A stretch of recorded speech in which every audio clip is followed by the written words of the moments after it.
Tompoko lahy sy tompoko vavy mbola faly miarahaba antsika jiaby manaraka an'ity chaîne ity, ary aty am-piandohana dia tsy adinoko ny manentana anareo mba hiabone ny chaîne YouTube ary azo adino ny manisy commentaire sy ny zavatra hafa ohatrohatran'izany. Androany zany isika iresaka mikasika ny zavatra zay tena matimatesana gasy sasany, ary tsy vitsy ireo malagasy, tsy vitsy ireo olona mirehareha am'izany zavatra zany. Inona moa izany zavatra matimatesany malagasy sasany izany?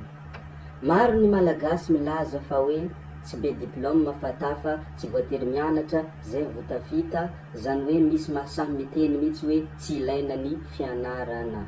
Tena tsy ilaina tokoa ve ny fianarana? Tena hoe izay tsy mianatra rehefa miketrika ve dia tsy maintsy tafita? Ndao ary iresantsika ny mikasika izany. Ny eto dabo dia matetika ny olona tsy nianatra nefa mba misimisy kely, ireny no tena avava, fa ny mpandraharaha sy ny mpitantana ny orinasa lehibe izay olona avaram-pianarana tsy mba mirehareha ary tsy mba re feo nefa milalao miliara. Fa ny malagasy tsy nianatra nefa manana vola, na ataontsika ohatra hoe 50 millions aza na 100 millions aza dia efa avava ary re mitabataba manakoako manerana ny tany aman-danitra. Nefa ireny olona be tabataba sy avava ireny dia tsy mba hitako any anatin'ny lisitra milahatra amin'ny sokajin'olona mpanankarena sy mpanambola eto Madagasikara, fa ny olona milahatra any amin'ny sokajin'olona manambola sy manankarena eto Madagasikara dia matetika olona nianatra ary olona manam-pahaizana, izany hoe avaram-pianarana. Misy manko miteny hoe ianona tsy nianatra nefa tafita.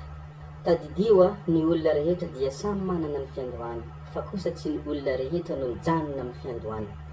Misy olona nalaza tsy nianatra izy, rehefa nanambola tonga ampandraharaha izy dia miverina mianatra, tsy mianatra any am-pianarana fa mianatra manokana, na hoe mangala mpampianatra, mianatra mitantana izy, mianatra mitantana orinasa. Izany dia midika hoe ilaina ny fianarana matoa izy mbola mianatra mitantana, mianatra mitondra ny orinasa na hoe mitondra olona, dia tsapany fa misy fahabangana noho izay tsy fahaizana zay ao anatiny. Ka ny fenoiny ny fianarana tompoko dia lova tsara indrindra, ary ny fianarana tsisy andro tsy ilana izy satria tsara ny mahay, ary izay mahay dia sarotra ambakaina.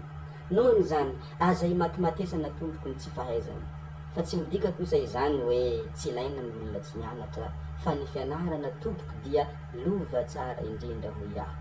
Noho izany tsara foana ny mianatra, tsara foana ny mahay. Ny olona tsy nianatra dia possible mety ho lasa mpanambola be, nefa possible vetivety kely dia rava ilay vola, satria tsy hainy ny mampitombo an'iny, tsy hainy mampiasa an'iny am'izay zavatra tokony ampiasana izy. Izany kosa dia tsy midika hoe ny olona nianatra dia tsy mba hoe fahity na hoe mitotongana ny fari-piainany, fa ny eto ambony tany zany dia mifameno daholo, zany hoe ny olona tsy nianatra mety possible hanan-karena, fa ny olona nianatra mety possible hahantra. Fa na zany na tsy zany aza ilaina foana ny fianarana, ampianary foana ny zaza, satria ny fianarana no lova tsara indrindra, ary izay tsara fiomanana no tsy tampohin'ny loza, na zany na tsy zany aza kivy ny tsy nianatra ary aza manindry ny nianatra. Zay ny amin'iny tompoko lahy sy tompoko vavy dia tapitra hatreo ny videontsika, dia aty am-pamaranana dia mbola entaniko kely ianareo hiabone ny chaîne YouTube, ary azo adino ny mametraka ny commentaire zay fa amin'ny manaraka indray. Bye bye, Gaby Ouye.